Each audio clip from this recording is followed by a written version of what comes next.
Shalom saudara-saudara yang dikasihi oleh Tuhan.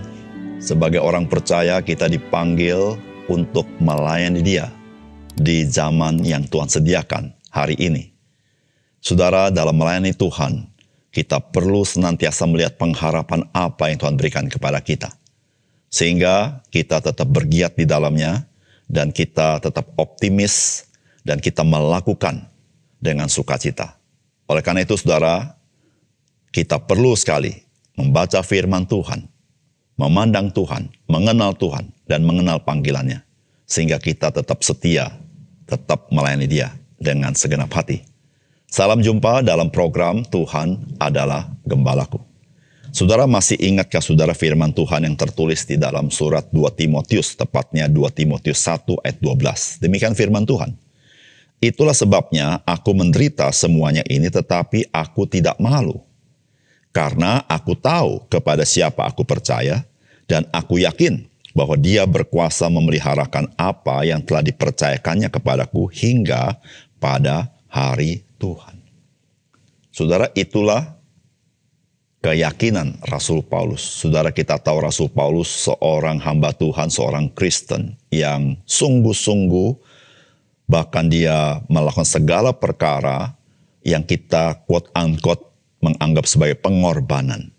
Saudara, apakah yang mendorong dia berbuat seperti itu?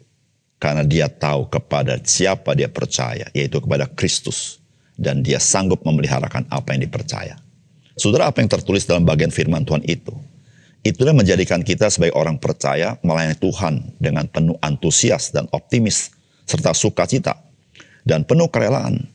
Mengapa demikian? Karena semakin hari semakin tidak mudah untuk melayani Tuhan di zaman akhir ini. Selain tantangan, juga ada tantangan yang mendorong orang-orang percaya untuk slow down di dalam melakukan panggilan Tuhan. Saudara, pertanyaannya adalah, apakah pelayanan saya itu sekarang signifikan di masa akan datang atau lenyap tertelan zaman?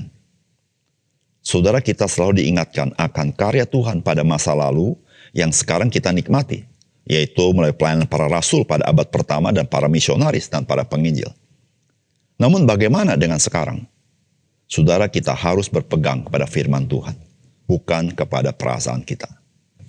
Mari kita membaca Hagai pasal 2 ayat 1 sampai dengan ke-10. Pada tahun yang kedua, zaman Raja Darius, dalam bulan yang ke-7, pada tanggal 21 bulan itu, datanglah firman Tuhan dengan perantara Nabi Hagai bunyinya.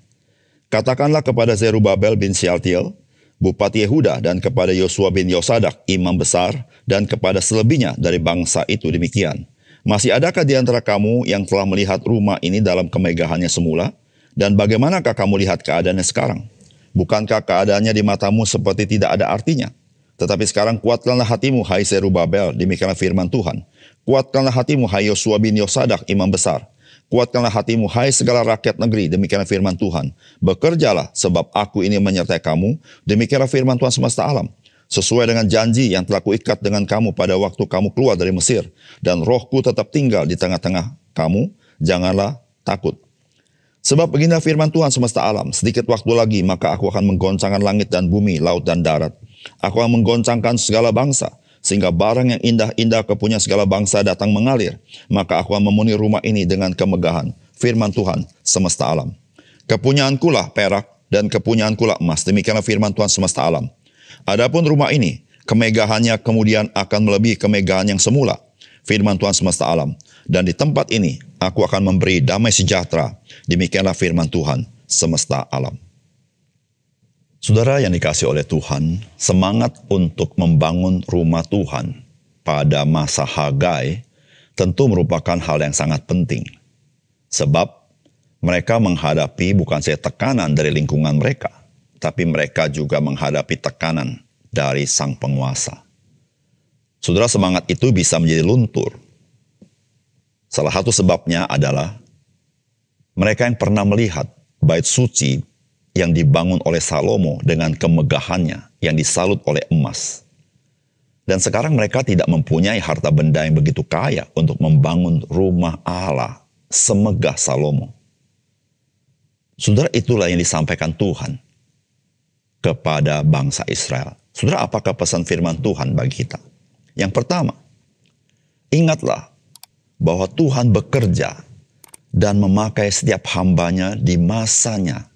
Dan Tuhan masih tetap memakai kita di masa kini. Bagaimanapun situasi dan kondisi yang kita alami. Saudara, firman Tuhan berkata begini, katakanlah kepada Zerubabel bin Syaltiel, Bupati Yehuda, dan kepada Yosua bin Yosadak, imam besar, dan kepada selebihnya dari bangsa itu demikian. Masih adakah di antara kamu yang telah melihat rumah ini dalam kemegahannya semula? Dan bagaimanakah kamu lihat keadaan sekarang? Bukankah keadaan di matamu seperti tidak ada artinya? Tetapi sekarang kuatkanlah hatimu, hai Zerubabel, demikian firman Tuhan. Kuatkanlah hatimu, hai Yosua bin Yosadak, imam besar. Kuatkanlah hatimu, hai segala rakyat negeri, demikian firman Tuhan.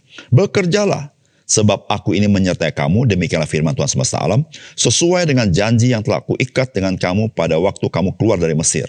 Dan rohku tetap tinggal di tengah-tengahmu. Janganlah takut.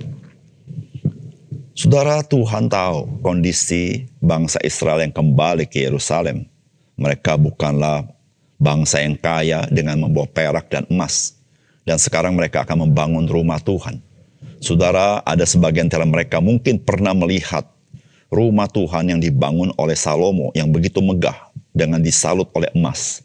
Dan sekarang, saudara, mereka memperhatikan reruntuhan yang ada dan mereka pun tidak mempunyai harta benda begitu kaya. Nah, saudara, Tuhan mengatakan kepada mereka supaya mereka terus membangun. Tuhan berkata, bekerjalah. Dan Tuhan mengatakan satu kalimat, dikatakan bahwa aku menyertai kamu. Saudara, bukankah ini juga yang Tuhan katakan kepada Daud dan kepada Salomo, bagaimana Tuhan menyertai mereka untuk membangun rumah Tuhan. Saudara, meskipun bangsa Israel pada zaman Hagai, mereka tidak punya kekayaan yang sama seperti Salomo. Tetapi ada satu yang sangat berharga, yang tidak boleh tidak di dalam membangun rumah Tuhan, yaitu penyertaan Tuhan kepada mereka. Dan saudara, Tuhan berkata, penyertaanku karena aku mengikatkan janji, perjanjian dengan engkau ketika engkau keluar dari tanah Mesir. Saudara, inilah sesuatu yang sangat penting di dalam kehidupan bangsa Israel, yaitu penyertaan Tuhan. Saudara yang kasih dalam Tuhan, di dalam kehidupan kita hari ini, saudara, kita menghadapi tantangan, kesulitan yang berbeda dengan zaman dahulu. Tetapi saudara yang kasih dalam Tuhan, sebagaimana Tuhan bekerja dan memakai orang-orang percaya dari zaman ke zaman pada masanya. Saudara, hari ini Tuhan juga memakai kita sesuai dengan masanya kita. Saudara, mungkin berbeda dengan cara, metodologi, situasi dan kondisi, dan segala sesuatu, saudara. Tapi ada satu hal yang tetap sama, janji Tuhan. Sebagaimana Tuhan Yesus katakan kepada murid-muridnya. Pergilah, jadikan sekalian bangsa muridku, dan ketahuilah, aku menyertai kamu sampai kepada kesudahannya. Saudara, inilah yang sangat penting di dalam kita melakukan pekerjaan Tuhan. Dari zaman ke zaman, saudara, maka pekerjaan Tuhan diwarnai oleh kuasa kasih Tuhan, yaitu penyertaan Tuhan. Meskipun di dalam konteks yang berbeda. Oleh karena itu, saudara yang kasih dalam Tuhan, mari kita tetap melakukan pekerjaan Tuhan sungguh-sungguh. Karena Dia yang berjanji, Dia yang memegang janjinya. Karena Dia yang memegang dengan setia apa yang pernah Dia katakan kepada kita. Yang kedua, saudara, bait suci adalah hanya sebuah gambaran akan Kristus yang hadir menyatakan kemuliaan Allah yang sesungguhnya, yang tak dapat dibandingkan dengan bait kudus manapun. Saudara, firman Tuhan berkata begini, sebab beginilah firman Tuhan semesta alam, sedikit waktu lagi maka aku akan menggoncangkan langit dan bumi, laut dan darat. Aku akan menggoncangkan segala bangsa sehingga barang indah-indah kepunyaan segala bangsa datang mengalir. Maka aku akan memenuhi rumah ini dengan kemegahan, firman Tuhan semesta alam. Kepunyaanku lah perak dan kepunyaanku lah emas, demikian firman Tuhan semesta alam. Adapun rumah ini kemegahannya yang kemudian akan melebihi kemegahan yang semula, firman Tuhan semesta alam. Dan di tempat ini aku akan memberi damai sejahtera. Demikianlah firman Tuhan semesta alam. Saudara, selalu yang menjadi masalah dalam kehidupan kita adalah apa yang kita lihat. Dan selalu ukuran yang kita pakai adalah materi apa yang dipakai. Saudara, ini terjadi bukan hanya kepada orang-orang yang belum percaya Tuhan, tapi kita sebagai orang percaya Tuhan. Demikian juga dengan bangsa Israel, saudara. Saudara, kemegahan bait suci zaman Salomo itu masih ada dalam pikiran orang yang pernah melihatnya. Sehingga mereka merasa untuk membangun rumah Allah yang tidak semegah Salomo seakan-akan menjadi sesuatu yang tidak berarti. Saudara, Tuhan mengatakan kepada mereka, emas perak itu milikku. Jadi artinya saudara-saudara bahwa segala sesuatu di dunia ini adalah milik Tuhan. Saudara, tetapi saudara, yang Tuhan janjikan kepada mereka adalah bahwa kemegahan rumah Allah kemudian akan jauh lebih megah daripada kemegahan rumah Allah pada zaman Salomo. Saudara, ketika Tuhan berkata seperti ini, saudara, Tuhan bukan berkata tentang bait suci yang materi, tetapi Tuhan sedang berbicara tentang penggenapan akan Immanuel, kehadiran Allah di tengah-tengah manusia, yaitu Yesus Kristus. Saudara yang kasih dalam Tuhan, Tuhan Yesus pernah berkata kalimat seperti ini dalam Yohanes pasal 2 ayat 19-21. Jawab Yesus kepada mereka, rombak bait Allah ini dalam 3 hari aku akan mendirikannya kembali. Lalu kata orang Yahudi kepadanya, 46 tahun orang mendirikan bait Allah ini dan engkau dapat membangunnya dalam 3 hari. Tetapi yang dimaksudkannya dengan bait Allah ialah tubuhnya sendiri. Saudara, konteks Yesus berbicara ini adalah ketika saudara-saudara begitu orang mengagumi bait Allah yang sedang dibangun pada zaman Herodes. Saudara, Tuhan berkata, bait suci ini satu kali akan runtuh, sifatnya temporary. Tetapi Tuhan akan membangun dalam 3 hari, yang sifatnya kekal, yaitu tubuh Yesus Kristus. Saudara yang dikasih oleh Tuhan, kita bersyukur kepada Tuhan karena kita hidup di zaman anugerah, di mana kita bisa flashback ke belakang, membaca kitab suci, dan kita melihat bagaimana penggenapan yang Tuhan berikan. Sehingga saudara, disitulah saudara, kita boleh mengerti kemuliaan seperti apa yang Tuhan berikan kepada orang-orang yang percaya kepada Yesus Kristus. Saudara, saudara bukan bergantung kepada dunia lahiriah, tapi bergantung langsung kepada Tuhan Sang Pencipta segala sesuatu, yaitu Yesus Kristus. Saudara, saudara, disitulah saudara-saudara, ketika kita boleh mengenal Dia, kita mengenal kemuliaannya yang kekal itu. Ketika kita berada di dalam Dia, kita berada dalam Dia di dalam kekekalan. Sehingga saudara-saudara, itulah yang menjadi hidup kita begitu berharga. Itulah menjadi ibadah kita menjadi berharga. Karena bernilai kekal. Karena di dalam Kristus, saudara-saudara, segala sesuatu yang kita lakukan di dalam Dia tidak pernah sia-sia. Tidak pernah luntur. Tidak pernah dimakan oleh zaman. Karena itu bernilai kekal.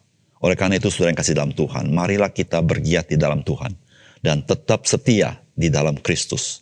Karena tidak ada yang lain yang dapat memberikan nilai-nilai kekal kecuali Kristus.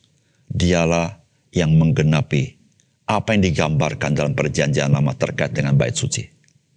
Yesus Kristus, Dia jauh lebih mulia daripada bait suci manapun. Karena Dia adalah Immanuel, Tuhan yang hadir di tengah-tengah kita dan menyertai kita. Mari kita berdoa. Bapa surga, terima kasih untuk kebenaran firman-Mu. Biarlah firman-Mu sekali lagi menyapa kami, menguatkan kami. Betapa kami bersyukur kalau kami boleh membaca firman-Mu dan mengerti dengan jelas bagaimana Tuhan Yesus, Engkau yang menggenapi apa yang dikatakan oleh firman Tuhan. Dan Engkau jauh lebih mulia daripada segala sesuatu.